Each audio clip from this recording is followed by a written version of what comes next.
तो जरा सा हम लोग एक बार जरा अपना दिमाग यहाँ पर एकाग्र कर लेते हैं। जब ताली बजाएंगे सभी स्वागत के बारे।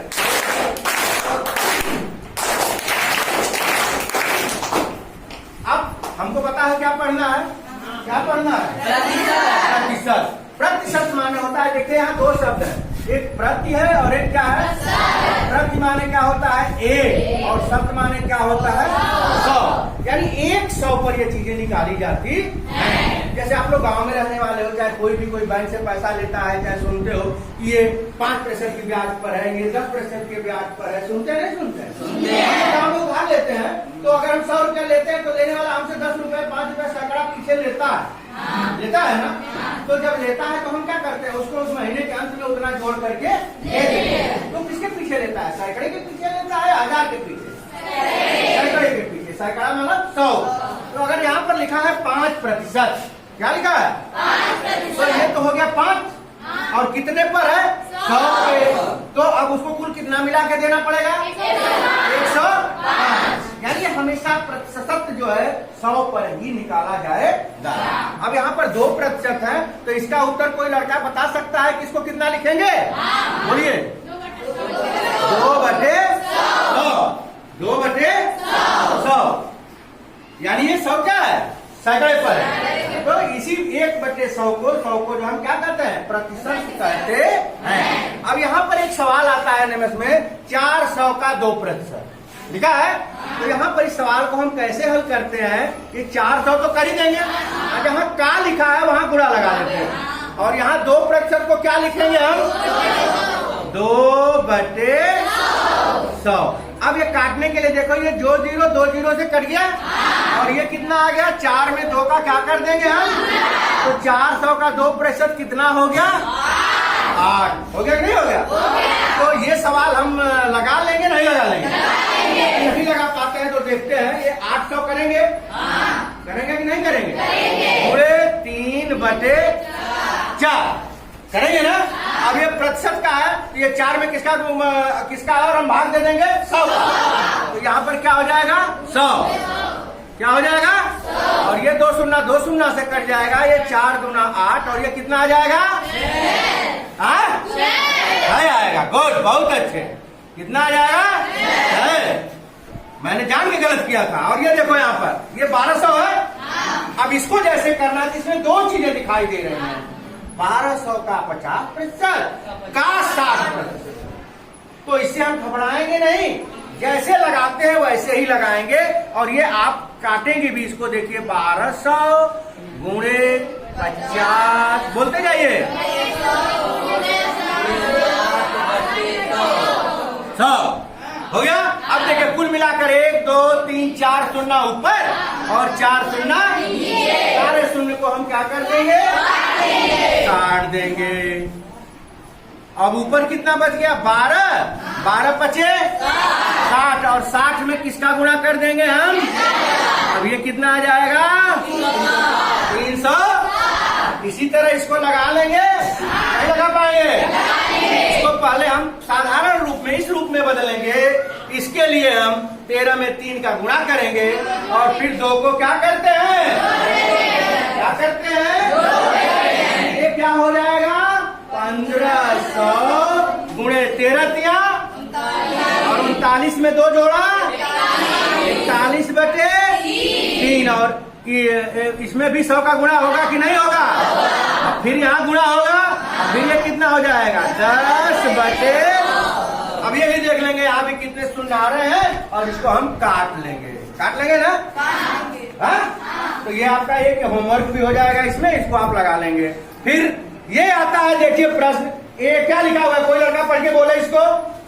ए बी का 60% है तो बी ए का कितना % है? हाँ, इन्होंने पढ़ा है ए बी का 60% है तो बी ए का कितना % है। यानी इन्होंने एक शब्द और बता दिया, इस प्रतिशत को हम परसेंट भी कहते हैं ना। क्या कहते हैं? परसेंट भी कहते। किसको कहते हैं? प्रतिशत को। तो यहाँ पर हमें क्या कर, छोटी सी तीर खींच लेते हैं तो हमारा सवाल आसान हो जाता है। इधर ए कर देते हैं और इधर क्या कर देते हैं? बी। ये समझने के लिए और हर अच्छा होता है। ए बी का है, क्या लिखा है? ए बी का क्या प्रतिशत है? यानी कि ये कितना है? 60%। कितना है ये? तो बी कितना हो गया? 100। कितना हो गया बी? 100 हो गया कि नहीं हो गया? हो गया। इसमें किसी को कोई शंका नहीं। अब यहाँ पर पूछता है बी ए का, तो जिसका पूछता है, जिसपे हमको निकालना रहता है, किस पे पूछ रहा है? ए पे पूछ रहा है कि बी पे पूछ रहा है? पढ़ो इसको। बी ए का किससे संबंध पूछ रहा है? ए से। किससे संबंध पूछ रहा है? ए नीचे आ जाता है और ये हो जाता है बी बटे ए गुणे 100। प्रतिशत क्या होता है? अब बी का मान यहाँ पर कितना है? 100 और ए का मान कितना है? 60। ये गुणे क्या हो जाएगा? 100। अब इसको हम काट लेंगे और जब काटेंगे तो ये कितना आ रहा है? देखिए 2 तिहाई 6, 2 पच्चे 10, 100 पच्चे 500 और 500 में फिर हम 3 का क्या कर देंगे? भाग दे देंगे। जो भी आएगा हम इसलिए दशमलव में ले गए हैं आपको कि जब आपका कभी कभी परीक्षाओं में दशमलव में आता है तो आप लोग घबरा जाते हैं कि हमको तो सीधा सीधा आना चाहिए, ये दशमलव में क्यों आ रहा है? ठीक है, तो दशमलव से कभी ना घबराएं और सिर्फ 2 डिजिट दशमलव लगा करके और दशमलव के बाद 2 डिजिट हल करके उसको देख लें कि हमारा उत्तर मिल रहा है या नहीं मिल रहा। एक सवाल यहाँ पर ये आता है यक्स का यक्स प्रतिशत बराबर 36, तो यक्स का मान बताइए। यक्स का यक्स प्रतिशत यही है ना? यानी यक्स यहाँ क्या हो जाएगा? यक्स गुणे यक्स बटे बराबर यही होगा, कोई दिक्कत नहीं। अब ये क्या हो जाएगा? यक्स स्क्वायर बराबर हो जाएगा 3600, क्योंकि इसका हम वज्र गुणन करते हैं ना, करते हैं। अब यहाँ यक्स का वर्गमूल निकाल लेंगे तो ये कितना आ जाएगा? 60। तो यक्स का मान कितना हो जाएगा? यहाँ पर एक तरह के नए सवाल आजकल आ रहे हैं। बस अंतिम सवाल देखिए, पेट्रोल की कीमत 80 रुपए से बढ़कर कितने रुपए हो गई है?